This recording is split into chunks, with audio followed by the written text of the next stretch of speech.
All right. Michigan won, Alabama lost. Nick Saban's post-game press conference. Let's get it.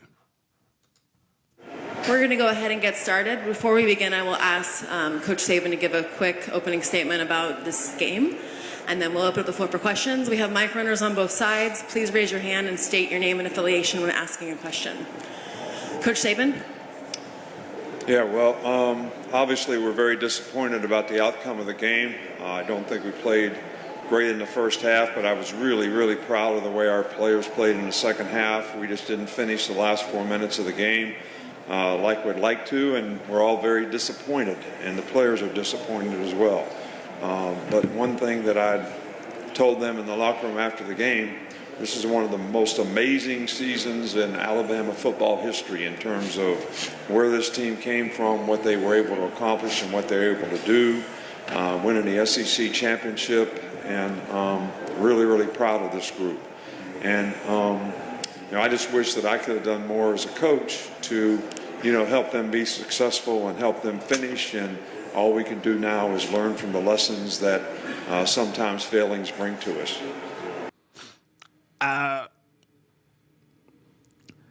I will say this.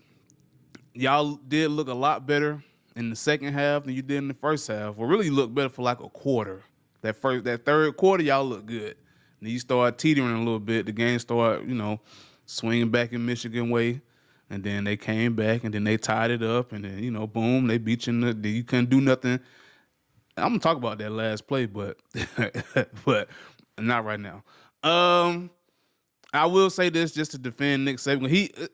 You guys got to realize when coaches do these, and I'm pretty sure you already know this, when coaches do these post-game and press conferences and everything like that, there are certain things that they are just not going to say. They're not going to say it, but Coach Lee will. I'm for sure going to say it. So I will say this. Alabama primarily lost, in my humble opinion, from my observation, because the offensive line couldn't get the job done. And I had been telling Alabama fans all year, all season, I said, hey, man, that big old offensive line you got is going to hurt you.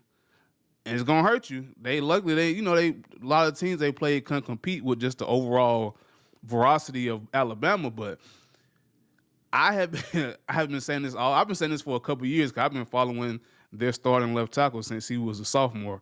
And I just, and I think the kid has a lot of potential in that big old body, but I don't think he's ever going to reach it at like 360 right now. He's just too heavy. He's too heavy. I think him being heavy hurt him at the high school level.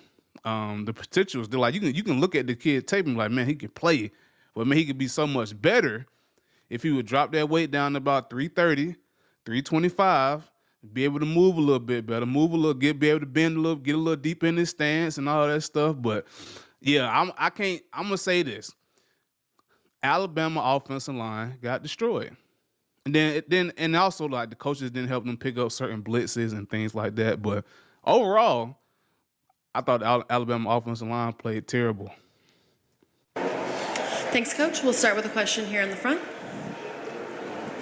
Coach Saban, LT Willis at TD Sports TV1. My first question to you is, what does this mean to have the opportunity, first of all, to play in the Rose Bowl game, the granddaddy of them all, to you as a coach personally?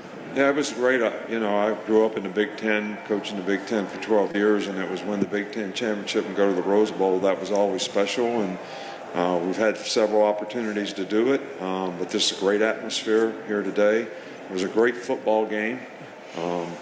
Congratulations to Michigan. They played a really good game, and I just wish that we could have finished, a little better, but it was a great experience here for our players, and we really appreciate all the Rose Bowl folks who did a wonderful job of creating some really, really fine hospitality for us all week long.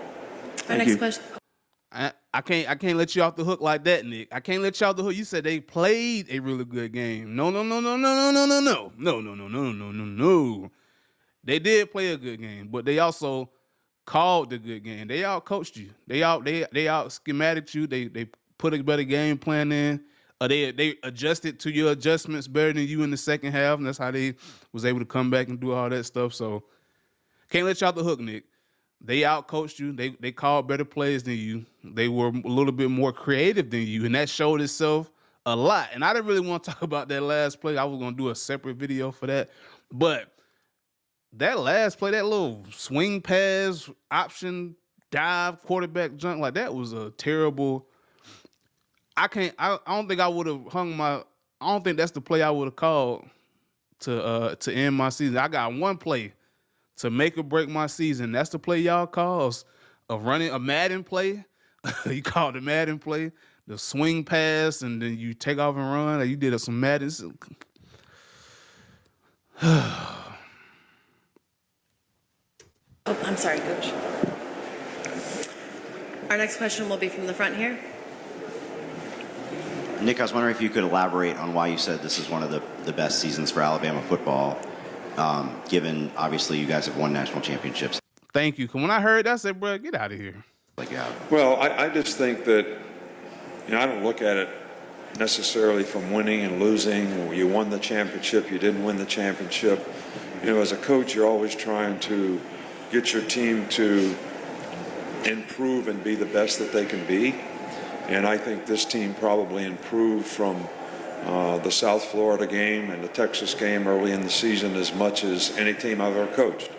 And that takes a lot of hard work, a lot of people being very committed to doing things that they need to do to self-assess and improve their game. And all these players bought in on this team and did it in first-class fashion. So that's why I think, for me as a coach, maybe not for everybody else, it's one of the teams that I always remember most and be the most proud of. You're going to remember this team because they got all the way to the bowl game and lost, and that's something Bama just doesn't do. If Bama get in, they winning.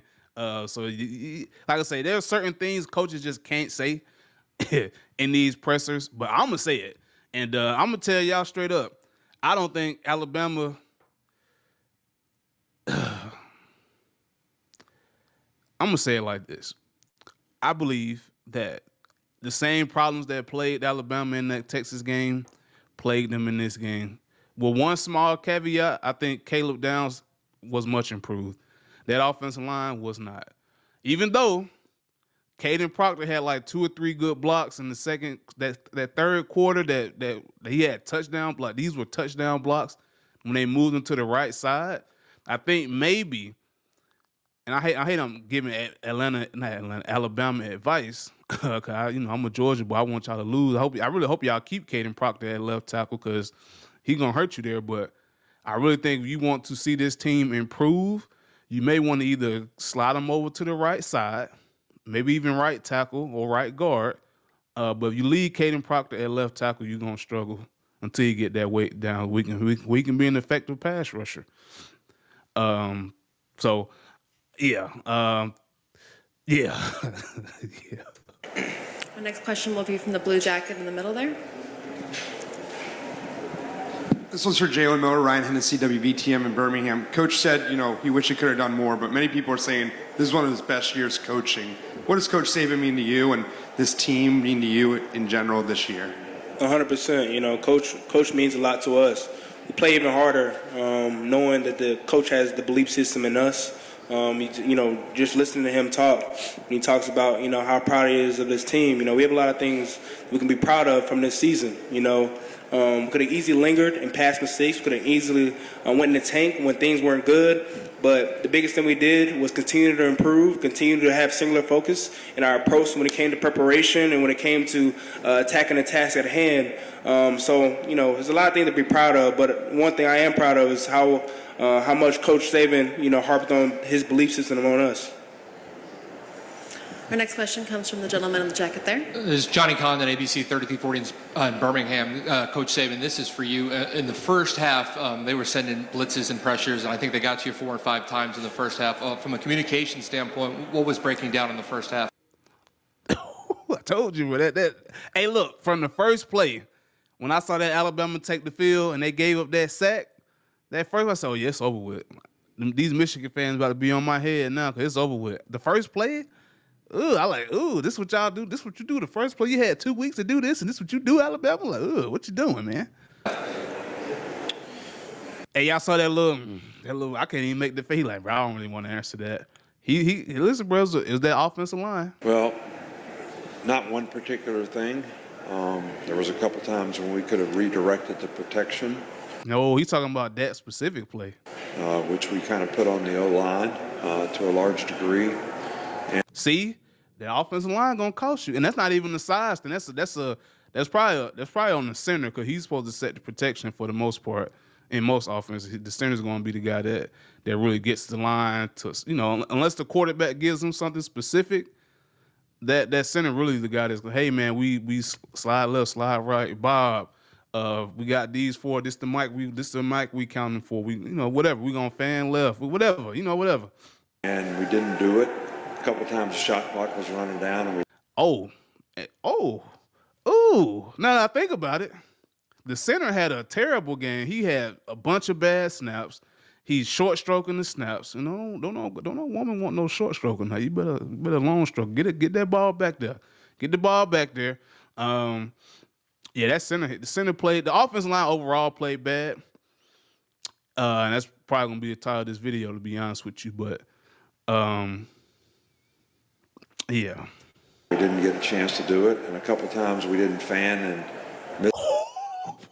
I just said that, bro. Your boy, hey, your coach be on it. Hey, man, Coach Lee knows. Your boy knows. Executed up front in terms of getting the right guys blocked when we were in the right protection. So it was a combination of several things. I thought we did a better job in the second half, but we didn't give Jaden an opportunity to make some plays, nor our receivers make some plays down the field, which was a big part of this game.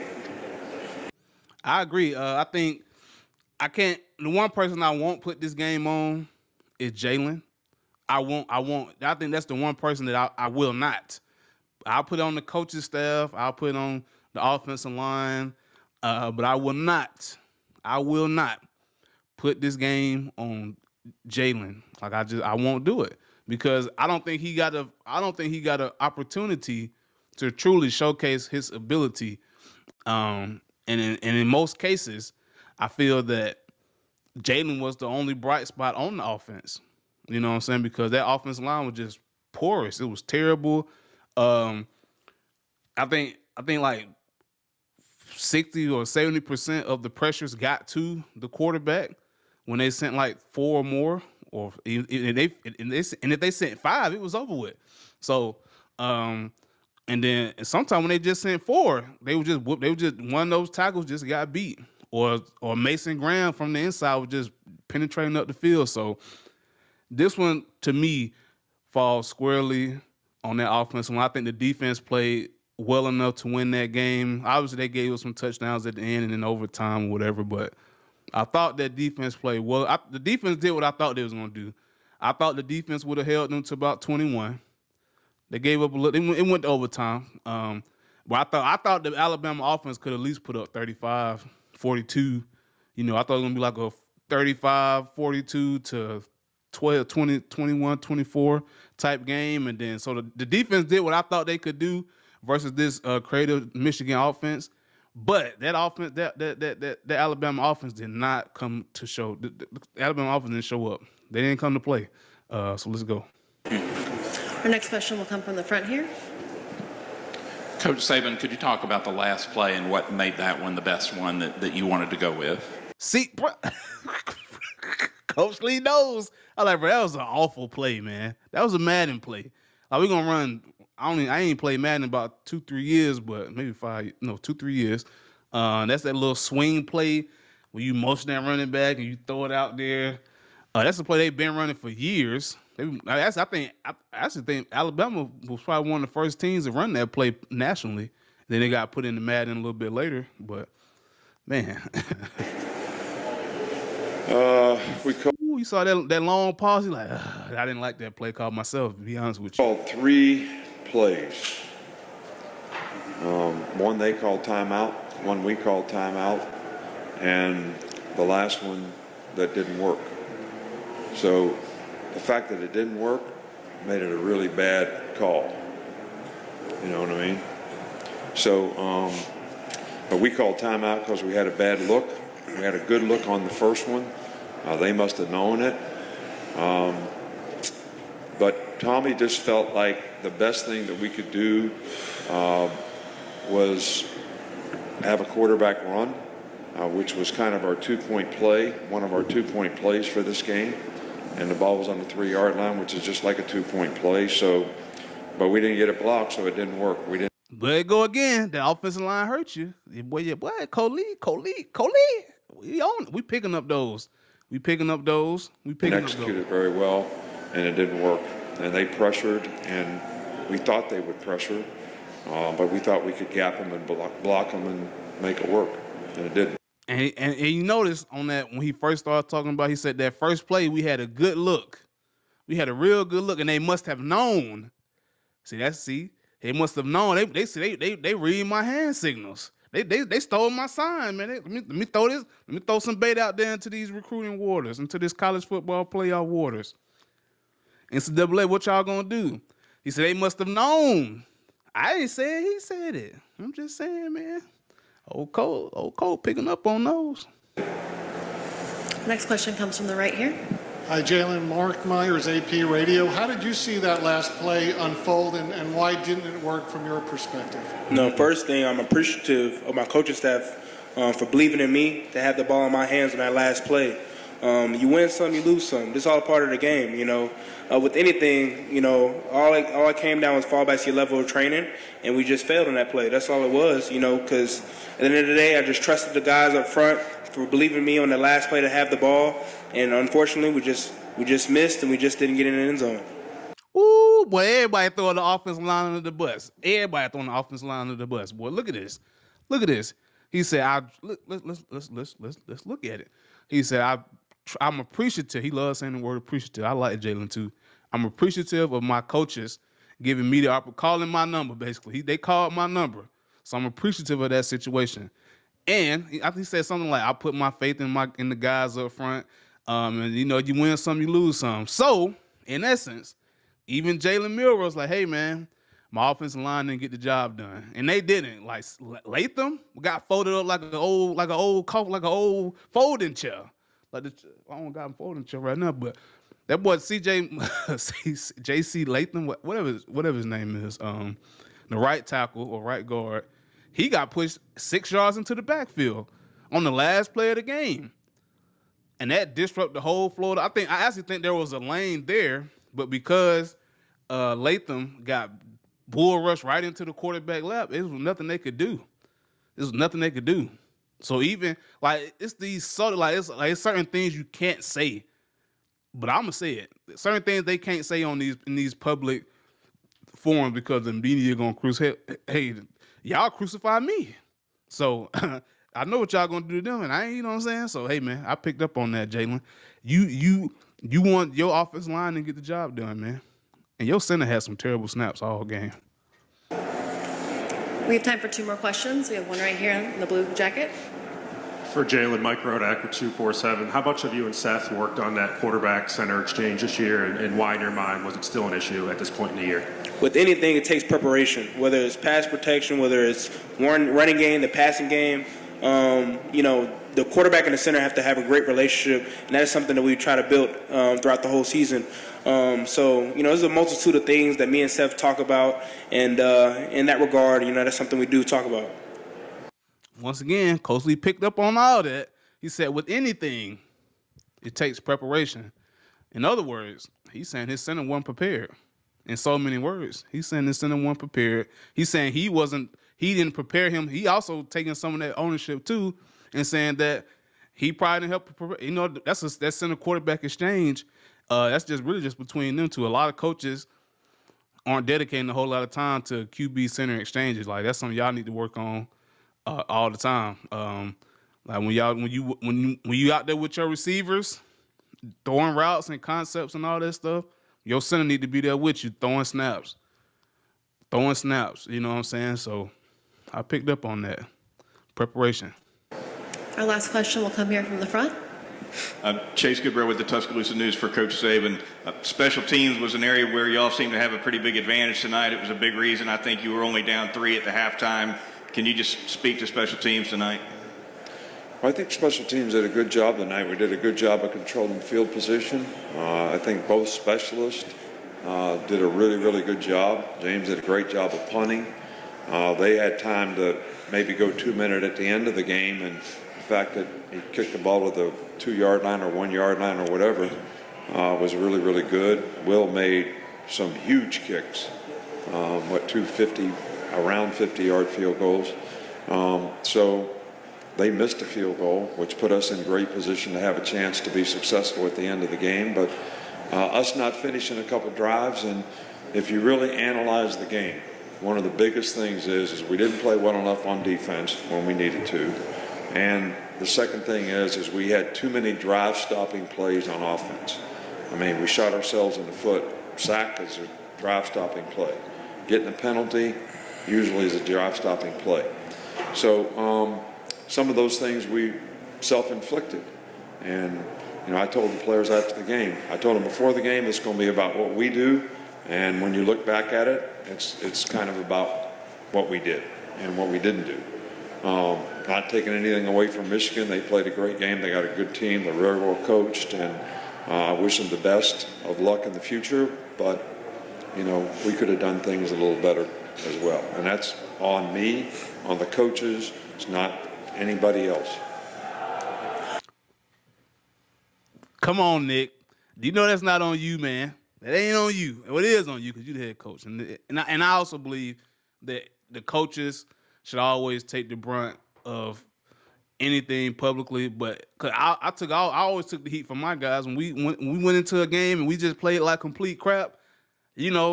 Publicly in front of the team, in front of those other coaches, like, hey man, I should have did a better job preparing my guys for this game. But when we go into the film room, boy, it's over with for you guys. It's over. It's freaking over with for y'all. I'm about to light every last one of you up. I'm about to put cases on all y'all. I feel like Denzel, man. I'm finna put all y'all gonna be pass blocking in Pelican Bay when I get done with you. Yeah, man. I mean, Nick played the card he was supposed to play, but at the same time, if you really listen to what he just said, he said two main things on this last section. He said, I don't like that he put the defense out there first, but I mean it's his team. I think the offense was the bigger glare. He said that the defense didn't play well enough when we needed them to, aka when they scored those last 2 touchdowns in the game. So they played well all game, but then on that last drive going into the fourth quarter that they scored to tie it up, and then in overtime, they also gave up a touchdown and he put the defense on the field first. He said, "Hey, I believe my defense is my strength right now," and they wet the bed. And then he came back and said, we had a lot of drive stopping plays, sacks specifically. Those same sacks I told you that was gonna hurt you in week 1 and week 2 versus Texas.